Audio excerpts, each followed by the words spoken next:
up, guys? Just another really quick video. I just wanted to get this out there. If you purchase a blow-off valve from eBay or a knockoff company or any company for that matter, take it apart. Okay, I'm going to show you why.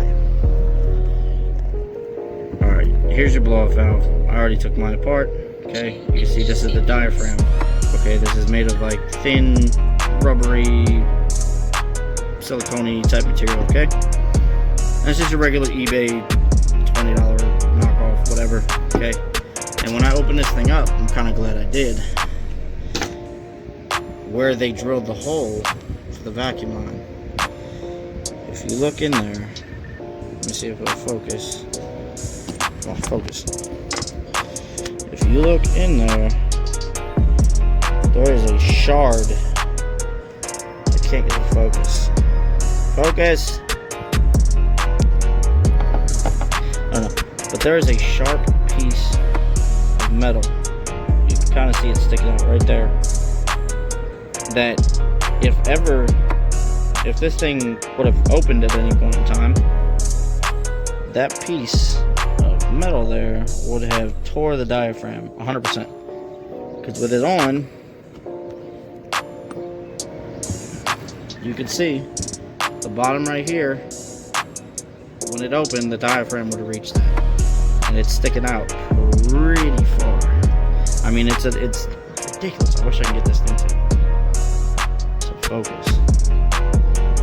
It's just like not focusing. You can kind of see it right there in the corner.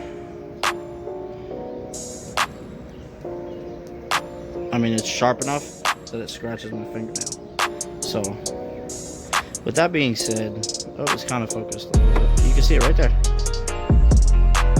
Disgusting, dude. And that would have just completely ruined the diaphragm, which would have costed little, but I mean, it could have blown your motor, you know what I mean? Boost creep and all that other junk.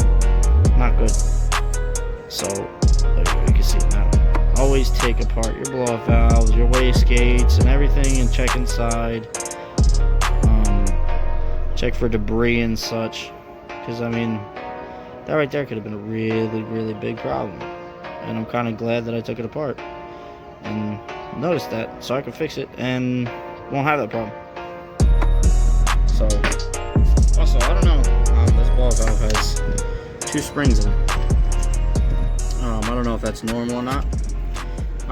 Usually blow-off valves that I've had only have 1 spring.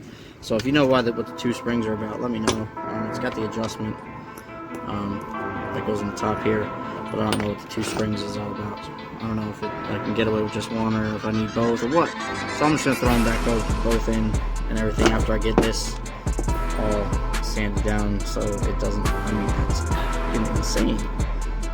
Like, they literally just drilled it. It's almost like they drilled it and just pushed it across the line instead of being like, okay, look at the burrs in here, you know? That's just ridiculous. But yeah, take apart your blow-off valves, because it'll save you like a lot of headaches on trying to figure out, you know, why a car's boost creeping or why you got a massive boost leak or something like that, and you're tracing it, trying to figure out where the hell it is, and it's all because of your blow-off valve and the ripped diaphragm. So check that. Like, subscribe, comment, peace.